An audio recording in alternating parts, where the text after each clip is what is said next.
इस समय यूपी सहित पूरे देश की सियासत दो विचारधाराओं पर चल रही है।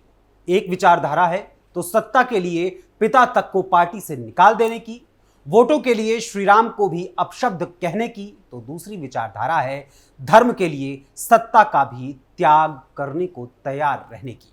विशेष रूप से यूपी की बात करें तो इस समय यूपी की सियासत के बड़े नेता मुख्यमंत्री योगी आदित्यनाथ और समाजवादी पार्टी के मुखिया अखिलेश यादव व्यक्तिगत तौर पर भी दो ऐसी अलग अलग विचारधाराओं से जुड़े हैं, जिसमें एक श्रीराम के आदर्शों पर चलते हुए त्याग की भावना के साथ सत्ता की जिम्मेदारी को संभालकर जनता की सेवा में लगे हुए हैं, तो दूसरे सत्ता की लालसा में श्रीराम नाम तक से नफरत कर रहे हैं, श्रीराम नाम के मंदिर से भी किनारा कर चुके हैं।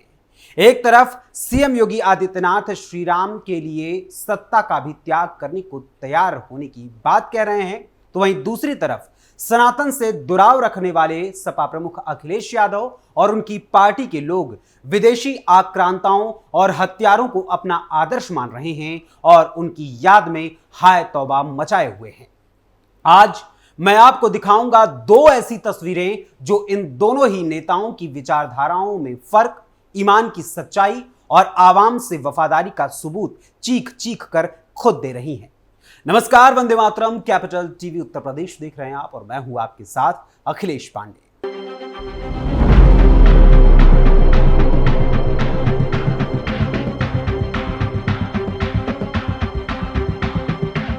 कुछ समय पहले जब 13 जनवरी से 26 फरवरी के बीच 45 दिनों का महाकुंभ आयोजित किया गया था, जो सनातन संस्कृति और सनातन धर्म से जुड़ा हुआ बहुत बड़ा आयोजन था, तो सैफई महोत्सव में कभी सरकारी खजाने को लुटाने वाले, करोड़ों रुपए खर्च करने वाले सपा प्रमुख अखिलेश यादव को सनातन धर्म से जुड़े इस महा आयोजन की भव्यता और व्यवस्था पर किए गए खर्च फिजूल नजर आ रहे थे।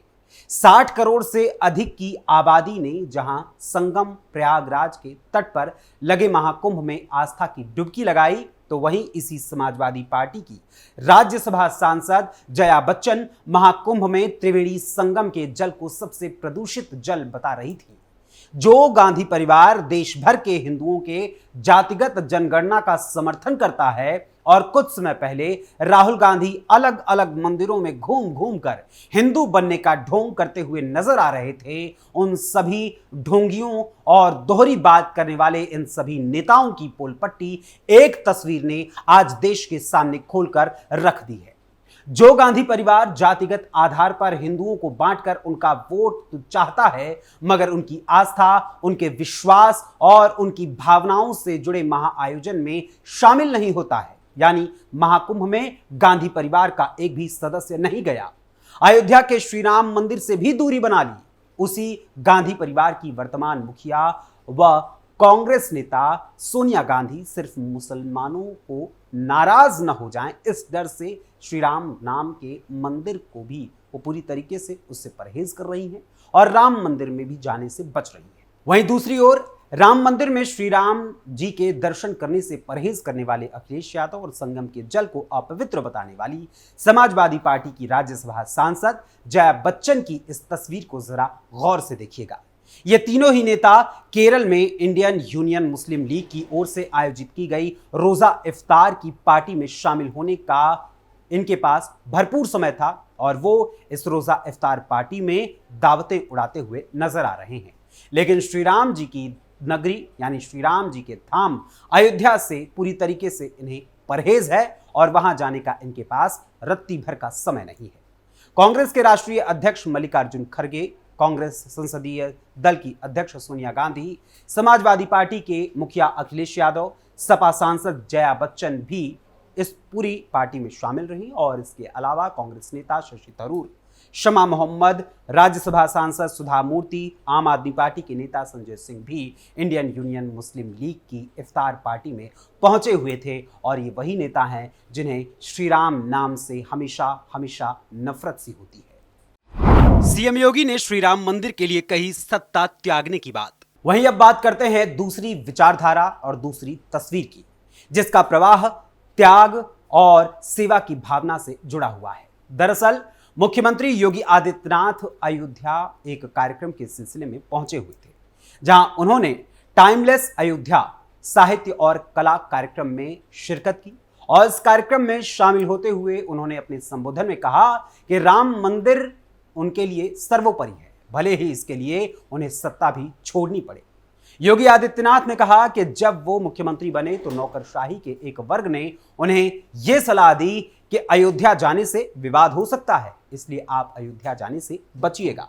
लेकिन उन्होंने इसे नजरअंदाज करते हुए कहा कि अगर राम मंदिर के लिए विवाद होता है तो होने दो, अगर सत्ता भी छोड़नी पड़े तो भी कोई दिक्कत नहीं।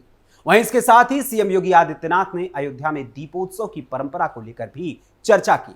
उन्होंने बताया कि अयोध्या में दीपावली से पहले होने वाला दीपोत्सव अब एक राष्ट्रीय महोत्सव बन चुका है, जिसमें लाखों लोग शामिल होते हैं।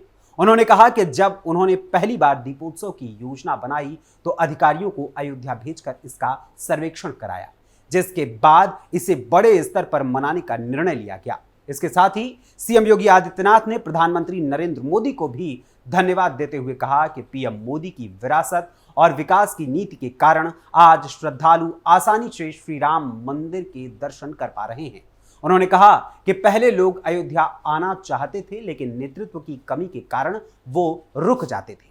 हालांकि अयोध्या की व्यवस्था भी पहले यानी पूर्व की सरकारों में बहुत अच्छी नहीं थी। अब अयोध्या में बड़ी संख्या में श्रद्धालु आ रहे हैं। इसके साथ ही सीएम योगी आदित्यनाथ ने श्री राम नाम के महत्व पर भी जोर देते हुए कहा कि जिसने राम लिखा वो महान हुआ। इसके अलावा सीएम योगी ने और क्या कुछ कहा, जरा आप खुद सुन लीजिए उन्हीं की जुबानी। प्रभु श्री राम की इस पावन धरा भूमि पर आयोजित ये सम्मेलन अपने आप में अद्भुत है।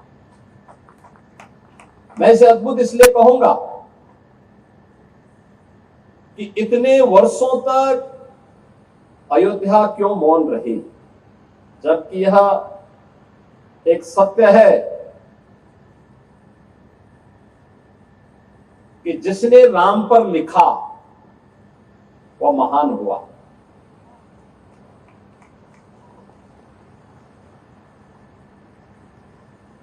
महर्षि नारद ने भी महर्षि वाल्मीकि को एक ही बात कही। जब वाल्मीकि के मुंह पर एक छंद फूट रहा था तो उन्होंने कहा मैं किसको समर्पित करूं, तो नारद जी ने उन्हें प्रेरणा दी कि इस धरती पर लिखने के लिए कोई एक महामानव है जो ईश्वरीय सत्ता का संचालन कर रहा है, वह केवल राम है। राम पर लिखोगे तो लेखनी धन्य हो जाएगी और महानता को प्राप्त करेगी।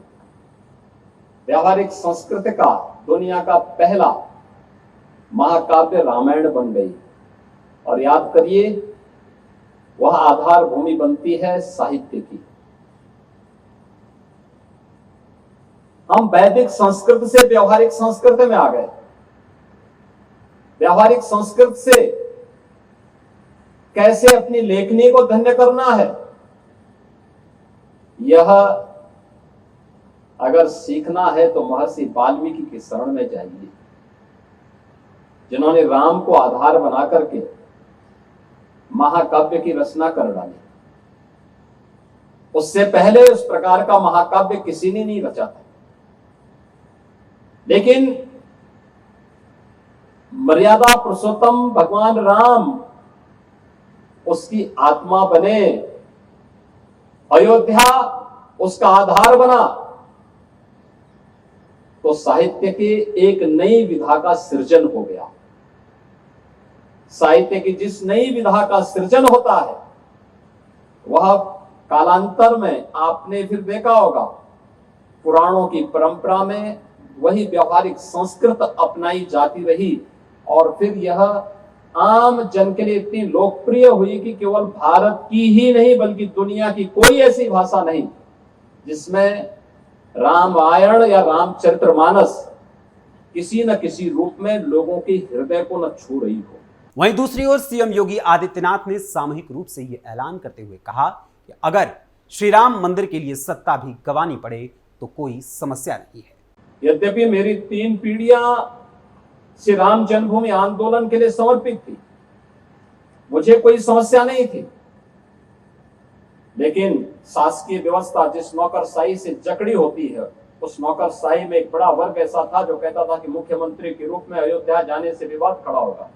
हमने कभी विवाद खड़ा होता तो होने दीजिए, लेकिन अयोध्या के बारे में कुछ सोचने की आवश्यकता है। फिर एक वर्ग ऐसा था जिसने कहा कि आप जाएंगे फिर राम मंदिर की बात होगी।